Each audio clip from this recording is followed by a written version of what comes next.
So I'm sure a lot of people, a lot of teams are prepping for nationals. Whatever nationals or whatever event that they choose to attend at the end of the year, people are preparing for the big show at the end of the year. And I guess my question is, whether you tell them or not, do the athletes really understand what you expect when they compete, especially when they compete under such high pressure? From my perspective, my goal is to make sure that the athlete performs at what their authentic 100% is.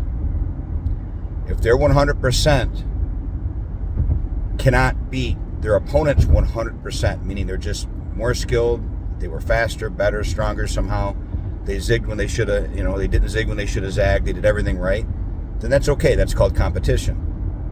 But literally, the majority of the matches you see, even locally, you have athletes that they don't even walk in at 100%. They're thinking about whether or not, they're probably thought about whether or not should even come to the tournament. Now they're at 90%. Then they've got the fears and concerns. My parents can be mad they spent all this money, if I don't win. And you're at 80%. Man, I don't want to disappoint my coach. And you're at 70%. And I'm being kind with the percentage. So if you go out there and you knock yourself down 90, 80, 70, 60%, and you fight and do what you think you should, you're trying to fight and doing what you think needs to be done, all that anxiety and pressure really attenuates the things that you do when you're in your home school. So you're not going to be as fast, you're going to be more reserved, you're going to be stiff. All that anxiety is going to reduce the performance.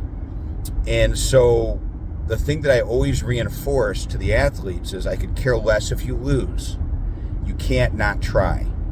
And also we reiterate and talk to parents at times. Listen, your parents aren't buying medals when they send you these events, okay? They are supporting you in something they love to see you do. They know you love it, and they just want to help you be there. They're not buying medals. They're not asking you to get a gold medal because they paid for you to go to the event.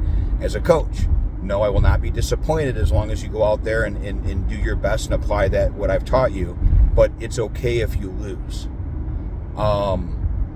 And what I find is eventually, I do that from day one, from the first tournament.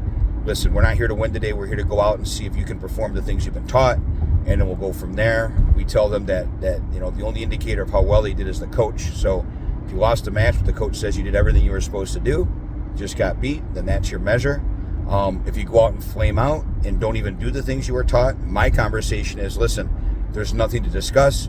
You weren't yourself today. The nerves got the best of you. So we'll have to go out and get it next time. But, I have no real criticism because you really didn't execute the things that you normally would have done if you weren't nervous. And it makes it really clear to them what's going on and why. And I do find that my athletes tend to settle in and perform extremely well, even with limited technical ability.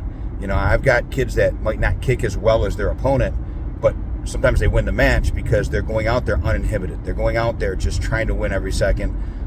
They're applying a lot of pressure, and those things kind of shut down maybe somebody that's very technical, but maybe is nervous or is not used to that pressure, things like that. So, we're getting into a little training camp here. And again, I'm going to reiterate and have them visualize sitting and holding. What are they actually worried about? What are they actually thinking?